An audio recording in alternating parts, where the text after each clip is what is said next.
रडायचं नाही, तू स्ट्रॉंग व्हायचं हां. तू स्ट्रॉंग बेबी ना माझा, आहे की नाही? हां आहे ना, गुड बॉय ना.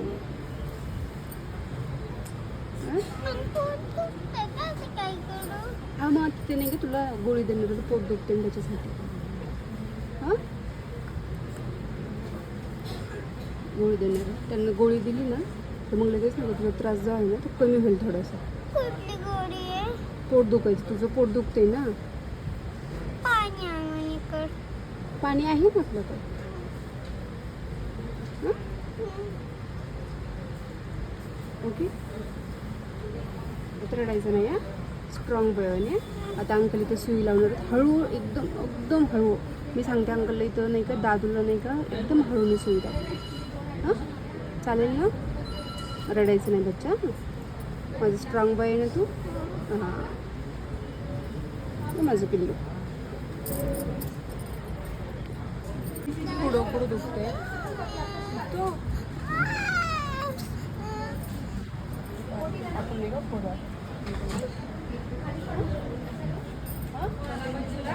पिल्लू रडू नको बाई तू.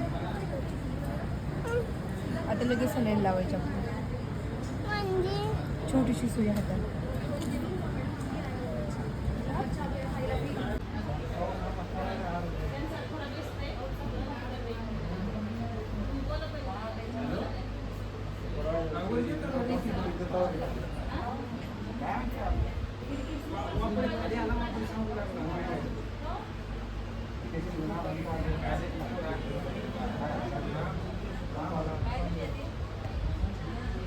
मी डॉक्टरना म्हणले होते दादाला पाणी द्या, डॉक्टर म्हणले होता त्याला सलाईन चालू आहे ना तर नंतर देतो आम्ही. हां आपली सलाईन संपली ना मग पाणी प्यायचं, आताच नाही प्यायचं. हां गुड बॉय माझं पिल्लू, आराम करत. हां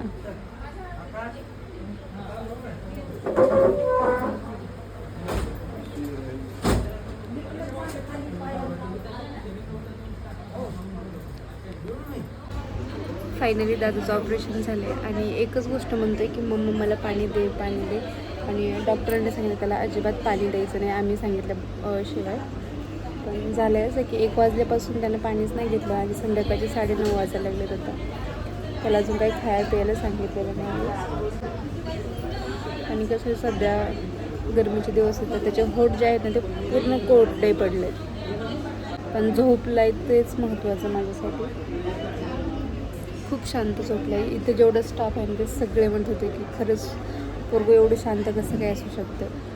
म्हणजे माझा दादा आहे ना, दादाच नाही तर माझे दोन्ही पण लेकरं आहेत ना ते खूप खूप म्हणजे खूप वेगळे आहेत. त्यांनी मला कधी त्रासच दिला नाही. आणि खरंच आत्ताच एवढं लवकर म्हणजे हे सगळं दादाला ऑपरेशन वगैरे मी कधी विचारच नव्हता केला की ह्या गोष्टी इतक्या लवकर त्याच्यासोबत होतील. जसं त्याची तब्येत पण खूप नाजूक आहे आणि त्याचं वय पण काही मोठं नाही आहे असं ऑपरेशन वगैरे करायला.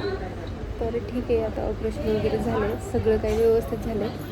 आणि जे काही होतं पोटामध्ये ते अक्षरशः एवढं होतं ते बघताच मला कसं तरी झालं. डॉक्टरांनी आम्हाला दाखवलं, सगळं सुखरूप झाले, हेच माझ्यासाठी खूप महत्त्वाचं आहे. पैसे गेले त्याला मी मोजत नाही, पण माझा दादू जो आहे अगदी व्यवस्थित ठणठणीत बरा होईल याच्यातच मी आनंदी आहे. कारण त्याची म्हणजे त्याला असं दुसरं गोष्ट कुठले सहन होत नाहीत, एकदम नाजूक येतं. आणि त्याच्याकडे पाहून मला ते विचित्र वाटतं. सकाळी आम्ही गाडीनं प्रवास करत येत होतो ना, थोडंसुद्धा आदळलं तरी एवढं विचित्र ओरडत होता की मम्मा मला एवढा त्रास होतो आहे, मम्मा मला खूप त्रास होतो आहे, पोट दुखतो आहे. मला अक्षरशः कळत नव्हतं की मी काय करू. आज ना 4 दिवस झाले आम्ही अक्षरशः रात्रभर झोपलेलोच नाही, तो आणि मी. अजिबात झोप नाही आहे आम्हाला. मला हमेशाच प्रश्न पडत होता की आता हा काय करेल उठून. दोन दिवस तर मनालाच बोलत होते. मी तर एवढी घाबरले होते की हा मनाला का बोलतो असा. माझी ती परिस्थिती होती ना ती खूप म्हणजे खूप वेगळी होती माझ्यासाठी. कारण एवढ्याशा लहानपणात मी कधीच विचार केला नव्हता आणि जे की त्याला झाले ते आता. मी तर एक देवाकडे विनंती करेल की ही जे आहे ना ही वेळ ही कोणावर येऊ नये माणसाने, जी की माझ्या मुलावर आली आहे. परत सगळं काही ठीक झालेलं आहे याच्यातच मी खुश आहे. आता बघू डॉक्टर काय म्हणतात काय नाही. डॉक्टरच्या सल्ल्याने सगळं काही घेते.